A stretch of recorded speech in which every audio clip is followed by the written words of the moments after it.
이 새벽에 주 앞에 나오신 분들을 진심으로 환영합니다. 찬송가 180장 찬양 드리겠습니다.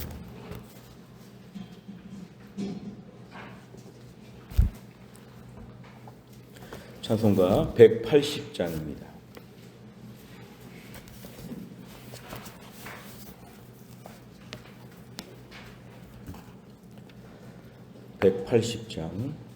하나님의 나팔 소리 천지 진동할 때에 예수 영광 중에 구름 타시고 천사들을 세계 만국 모든 곳에 보내어 구원받은 성도들을 모으리. 나팔 불 때 나의 이름, 나팔 불 때 나의 이름, 나팔 불 나의 이름 부를 때에 잔치 참여하겠네. 무덤 속에 잠자는 자 그때 다시 일어나 영화로운 부활 승리 얻으리. 주가 택한 모든 성도 구름 타고 올라가 공중에서 주의 얼굴 배우리. 나팔 불 때 나의 이름, 나팔 불 때 나의 이름, 나팔 불 때 나의 이름 부를 때에 잔치 참여하겠네. 주님 다시 오실 날을 우리 알 수 없으니 항상 기도하고 깨어 있어서 기쁨으로 보좌 앞에 우리 나가서도록 그때까지 참고 기다리겠네.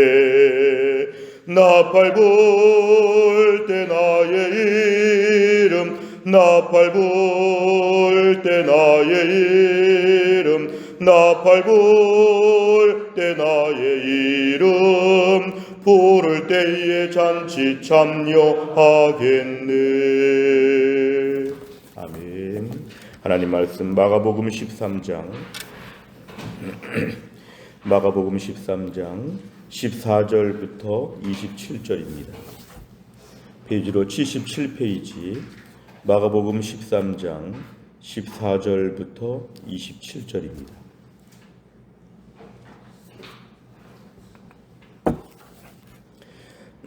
마가복음 13장 14절부터 27절까지의 말씀 저와 한 절씩 교독하겠습니다. 멸망에 가증한 것이 서지 못할 것에 선 것을 보거든 읽는 자는 깨달을진저 그때에 유대에 있는 자들은 산으로 도망할지어다. 지붕 위에 있는 자는 내려가지도 말고 집에 있는 무엇을 가지러 들어가지도 말며 밭에 있는 자는 겉옷을 가지러 뒤로 돌이키지 말지어다. 그날에는 아이벤 자들과 젖먹이는 자들에게 화가 있으리로다. 이 일이 겨울에 일어나지 않도록 기도하라. 이는 그 날들이 환난의 날이 되겠습니다. 하나님께서 창조하신 시초부터 지금까지 이런 환난이 없었고 후에도 없으리라. 만일 주께서 그 날들을 감하지 아니하셨더라면 모든 육체가 구원을 얻지 못할 것이거늘 자기가 택하신 자들을 위하여 그 날들을 감하셨느니라. 그때에 어떤 사람이 너희에게 말하되 보라 그리스도가 여기 있다, 보라 저기 있다 하여도 믿지 말라. 거짓 그리스도들과 거짓 선지자들이 일어나서 이적과 기사를 행하여 할 수만 있으면 택하신 자들을 미혹하려 하리라. 너희는 삼가라. 내가 모든 일을 너희에게 미리 말하였노라. 그때 그 환난 후 해가 어두워지며 달이 빛을 내지 아니하며 별들이 하늘에서 떨어지며 하늘에 있는 권능들이 흔들리리라. 그때 인자가 구름을 타고 큰 권능과 영광으로 오는 것을 사람들이 보리라. 또 그때에 그가 천사들을 보내어 자기가 택하신 자들을 땅끝으로부터 하늘 끝까지 사방에서 모으리라. 아멘. 어제 말씀과 오늘 말씀 계속해서 이 마가복음 13장에서는 종말에 대한 말씀들을 우리에게 허락하여 주십니다. 종말, 앞으로 세상 마지막에 어떻게 될 것인가. 오늘 14절에 보니까 멸망에 가증한 것, 이것은 정말 멸망케 하는 혐오스러운 것들이 서지 못할 것에 선 것을 보거든 이렇게 말하는데요. 이것은 현실적으로 볼 때는 주후 70년에 로마가 예루살렘을 공격해서 예루살렘이 다 무너지는 그러한 장면을 말하기도 하고, 또한 세상 마지막 날에 그런 무서운 종말의 때를 말합니다. 그때 유대에 있는 자들은 산으로 도망할지어다. 급히 도망을 가야 되는데 뭐 지붕에 있거나 아니면 16절에 밭에 있거나 다른 데 가지 말고 다 지금 도망가라는 것입니다. 그런데 17절에 보니까 너무 힘든 날이어서 임신 중에 있는 아이벤 자들과 젖 먹이는 자들에게 화가 있고 이 일이 겨울이 일어나지 않도록 기도하라 그랬는데요. 결론적으로 18절까지 말씀을 보면은 너무 고통스러운 날이 이제 곧 온다는 것이 말세에 있는 그런 징조입니다. 그런데 19절에 보니까 환난의 날이라고 이렇게 이름이 지어져 있습니다. 환난의 날이 마지막이 올 때에 창조하신 때부터 지금까지 이렇게까지 힘든 적은 없었다. 큰 환난의 때가 종말의 때에 오는데 20절에 보니까 만일 주께서 그 날들은 환난의 날을 얘기합니다. 환난의 날이 너무 길게 되면 마지막까지 견디는 자가 없을 정도로 힘들 텐데 그 날들을 감해 주신다는 것입니다. 그래서 구원 받을 수 있도록 그 날을 감해 주셔서 택하신 자들을 위하여 너무 환난의 날이 길지 않도록 하나님께서 마지막에 그 날들을 감해 주시겠다고 하시는 말씀을 우리에게 해 주십니다. 21절에 보니까 그때 여러 가지 징조 중에 하나가 뭐냐 하면은 환난도 있지만 적그리스도가 등장해서 여기저기서 이 사람이 그리스도다, 메시아가 지금 재림했다, 뭐 이런 식으로 지금 계속 거짓 그리스도들, 거짓 선지자들이 활동을 하는데 이들에게도 이적과 기사가 있답니다. 우린 보통 이적과 기사가 있으면 진짜인가 보다 할 수 있는데 이 거짓 그리스도와 선지자들도 일정하게 이적과 기사를 행할 수도 있기 때문에 참 미혹받기가 쉬운데 택하신 자들은 미혹받지 않도록 23절에 보니까 너희는 삼가라, 이 말은 너희는 조심해라. 말세 환난의 날이 올 때에 우리 신앙을 공격하는 여러 가지 일들이 있는데 너희가 매우 조심해라. 내가 미리 너희에게 다 말했기 때문에 이거를 염두에 두고 근신하고 긴장하면서 신앙생활 하라고 하는 것입니다. 24절 이후에 보니까 그때에 환난이 있은 다음에 해가 어두워지고 달이 빛을 내지 아니한다. 이건 천체의 기상에 많은 변화들이 일어나면서 감당할 수 없는 수많은 징조들이 벌어지게 되는데 26절과 27절이 핵심적인 말입니다. 26절, 바로 그렇게 혼란스럽고 어려운 때에 인자 예수님께서 구름을 타고 큰 영광과 권능으로 재림하신다. 모든 사람들이 다 이것을 볼 것이라고 합니다. 27절에 보니까 그가 천사들을 보내어서 자기가 택하신 하나님의 백성들은 땅 끝에 있더라도 하늘 끝에 있더라도 다 불러 모은다는 것입니다. 마지막에 믿음을 지키고 환난 중에서 적그리스도의 출현과 수많은 핍박 가운데도 하나님의 백성들은 하나님 마지막에 다 모아서 구원해 주실 것이다. 그러니까 27절을 저희가 오늘 염두에 두면 14절부터 25절까지 수많은 어려움이 있는데 참 불안하다, 어렵겠다 이렇게 볼 것이 아니라 26절과 27절이 반전입니다.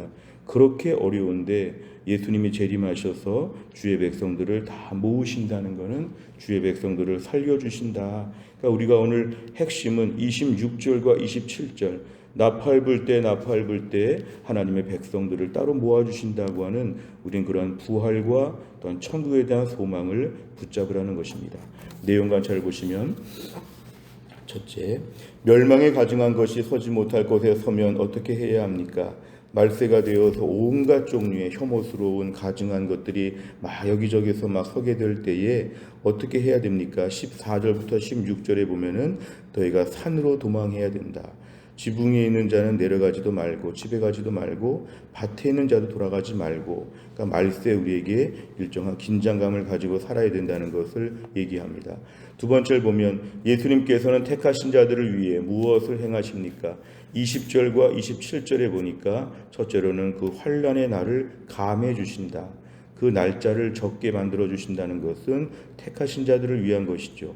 27절에 보니까 택하신 자들을 위해서 무엇을 하십니까? 구름을 타고 오셔서 천사들을 보내셔서 택하신 자들을 모은다. 어디에 있든지 간에, 오늘 저는 말씀을 묵상하다가 은혜로운 구절이 땅끝으로부터 하늘끝까지 샅샅이 두져가지고 하나님의 백성들은 다 모은다는 것입니다. 어디서 어떤 환난을 겪고 있는지, 어디서 어떤 미혹을 받고 있든지, 어디서 어떤 고통과 핍박이 있든지 간에 하나님이 다 찾아내신다. 그래서 땅끝에 있더라도 모아주신다. 세 번째를 보면 예수님께서는 왜 종말의 때에 택하신 자들을 모으십니까?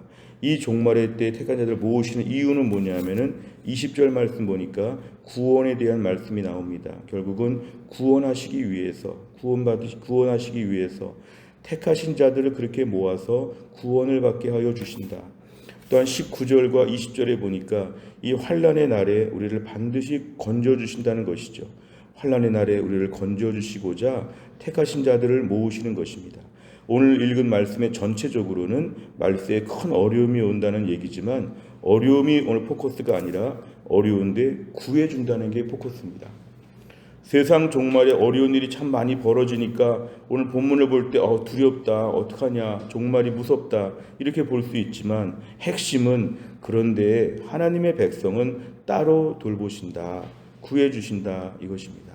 세상이 점점 마지막으로 치닫는 것은 우리가 오늘날도 매일 겪고 있는 매우 실존적인 문제입니다. 뉴스를 보거나 신문을 보거나 점점 더 세상에 기근도 있고 재난도 있고 지진도 있고 정치적인 혼란도 있고 경제적인 궁핍도 있고 사람들이 완악한 모습도 있고 예수 믿는다고 여러 가지로 불이익을 당하기도 하고 오늘 말세는 이미 펼쳐지고 있는데 우리가 말세의 이런 증상들을 볼 때 두려워하지 말라는 것입니다. 말세인데 하나님 백성들은 따로 돌보신다. 아무리 힘들고 어려운 소식들이 많이 퍼진다고 할지라도 하나님의 백성들은 이 속에서 똑같이 망하지 않는다. 하나님 백성들은 따로 보낸다. 27절 천사들을 보내어 자기가 택하신 자들을 땅끝으로부터 하늘끝까지 사방에서 모으리라. 우리 27절 말씀을 오늘 마음에 꼭 새기시기를 바랍니다. 종말의 현상들이 벌어지고 있는 지금에 우리가 오늘도 종말이구나 이거를 체크하는 것은 필요한데 종말의 때에 나는 하나님께서 구해주시는구나, 나는 하나님이 돌봐주시는구나, 여기에 대한 구원과 돌보심에 대한 것을 우리가 오늘 분명히 묵상하는 것이 필요합니다. 네 번째를 보면 택하신 자들에 대한 하나님의 사랑과 잃어버린 자들을 찾고자 하시는 예수님의 간절한 마음을 보며 무엇을 느낍니까? 오늘 본문의 말씀에 반드시 택하신 자들은 하나님이 따로 돌보신다고 그렇게 말씀하는데요. 오늘도 우리가 택하신 자로서 너무 염려하지 않는가? 오늘 20절에 보니까 택하신 자들을 위하여, 27절에 보니까 택하신 자들을 택했다는 것은 하나님께서 에베소서 말씀을 보면 만세전에 우리를 택하셔서 하나님 백성을 삼으셨으면 우리는 구원이 보장된, 하나님의 사랑이 보장된 사람들인데 때론 살면서 말세의 징조 가운데 같이 빠질 것처럼, 같이 어려움을 당할 것처럼 우리가 너무 불안해할 때가 있습니다. 오늘 본문의 말씀은 내가 믿고 의지하는 주님께서 나를 확실히 돌봐주신다고 하셨는데 나는 너무 불안해하지 않는가? 세상이 어렵다는 염세주의적인 말들을 너무 많이 하지 않는가? 하나님 백성들은 같이 멸망하지 않습니다. 따로 돌보시고 따로 살려주신다. 우리 구원해 주시는 역사를 오늘도 우리가 기도하도록 기대해야 합니다. 다섯 번째를 보면 내가 종말의 때에 구원받을 것을 확신하지 못한 적은 언제입니까? 예수님의 영광스러운 재림을 소망하며 끝까지 믿음을 지키기 위해서 무엇을 실천하겠습니까? 또 한 날을 살면서도 믿음으로 사는 주의 백성들은 하나님 반드시 택한 자들을 돌보신다고 했기 때문에 담대해야 합니다. 내 안에 염려, 걱정, 불안한 말들, 소심한 생각들, 국제 정세나 국내 정세를 바라보면서 너무 이렇게 막 흥분하고 걱정하고 염려하는 거, 그런 것들 하지 않아야 됩니다. 오늘 말씀에 의하면 주여 또 한 날도 오늘 예수님이 오셔도 나는 주 앞에서 영광스럽게 구원받을 것을 믿습니다. 나는 지금 죽어도 천국 갈 것을 믿습니다. 하나님의 돌봄과 사랑 가운데 내 영혼은 안전하다고 오늘도 믿게 하여 주옵소서. 가족들이나 주변의 친한 분들과 대화할 때 절대로 말세의 징조 가운데 불안해하는 말을 하지 마시기 바랍니다. 그건 불신자들이 하는 것입니다. 택함받지 못한 사람들은 멸망을 하기 때문에 그렇게 염려하지만 믿는 자들은 오늘도 내 영혼은 안전합니다. 하나님이 나를 어떻게 하든지 간에 땅끝에 있더라도 나를 불러내시고야 마시는 주님, 나를 살려주실 것을 믿습니다. 또 한 날도 믿음 안에서 담대하게 살고 만나는 사람들마다 주의 백성의 특권을 계속 말하면서 믿음을 고백하시기를 바랍니다. 또 한 날도 택한 자들을 돌보시는 하나님의 사랑을 믿고 담대하게 살 수 있기를 주의 이름으로 축원합니다. 기도하겠습니다. 하나님 아버지 감사합니다. 또 한 날도 하나님이 저희들을 깨우시고 오늘도 주 앞에 나와 말씀 붙잡고 기도하게 하신 하나님 감사합니다. 말세의 징조들을 말씀하시는데 얼마나 불안하고 염려스러운 일들이 많은지, 태초부터 지금까지 이런 환란이 없었는데 환란의 때가 우리에게 온다고 주님 말씀하셨습니다. 그러나 오늘 이 수많은 어려움 가운데도 택한 자들을 구원하시기 위해서 하나님의 환란의 날을 감해 주신다고 하셨고, 말세의 천사들을 보내서 택함 받은 백성들을 따로 모아서 돌보신다고 주님 말씀하셨습니다. 주님, 이 땅이 힘들고 어려운 거 저희가 알고 있지만 오늘도 좌절하거나 절망하지 않게 하여 주시고, 말세에 치여서 말세에 빠져서 고통 중에 살 것처럼 불안해하지 아니하고 하나님이 어떤 방법으로든지 간에 나를 돌보시고 인도하실 걸 믿게 하여 주시옵소서. 염려와 걱정들을 내려놓게 하여 주시고 택함 받은 주의 백성으로서의 내 영혼은 안전합니다. 나는 하나님 붙잡고 계심을 믿습니다. 이런 믿음을 고백하며 또한 나를 살게 하여 주옵소서. 하나님 아버지, 우리 김혜은 권사님은 하나님이 고치셔서 오늘도 치료 잘 받고 건강해질 수 있도록 하나님 인도하여 주시고, 신효순 권사님과 한재루 집사님, 허충기 집사님을 하나님이 기억하셔서 주 안에서 강건할 수 있도록 하나님이 함께하여 주옵소서. 우리 성도들 오늘도 흩어져 있는 곳에서 직장과 가정과 모든 삶의 터전에서 하나님 은혜를 베풀어 주시고, 흩어진 혜성의 가족들이 어디에 있든지 간에 하나님의 사랑 가운데 또 한 날을 잘 감당할 수 있도록 아버지 하나님이 함께하여 주옵소서. 오늘 수요 예배가 있고 순장반이 있습니다. 우리 순장님들 은혜 충만한 가운데 하나님 말씀으로 무장하고 또한 순원들을 위해 뜨겁게 기도하는 가운데 우리 교회 순장님들이 하늘의 복을 받으며 기쁨으로 일할 수 있도록 축복하여 주옵소서. 한날의 일정을 주님께 의지하오며 예수님의 이름으로 기도하옵나이다. 아멘. 매주 수요일마다 기도하는 100대 기도 제목, 양육과 훈련을 통한 성도들의 영적 성숙과 성장을 위해 43번부터 56번까지 오늘 꼭 기도해 주시기를 바랍니다. 주기도문 하겠습니다. 하늘에 계신 우리 아버지여, 이름이 거룩히 여김을 받으시오며 나라의 임하옵시며 뜻이 하늘에서 이룬 것 같이 땅에서도 이루어지이다. 오늘날 우리에게 일용할 양식을 주옵시고 우리가 우리에게 죄 지은 자를 사하여 준 것 같이 우리 죄를 사하여 주옵시고 우리를 시험에 들게 하지 마옵시고 다만 악에서 구하옵소서. 대개 나라와 권세와 영광이 아버지께 영원히 있사옵나이다. 아멘.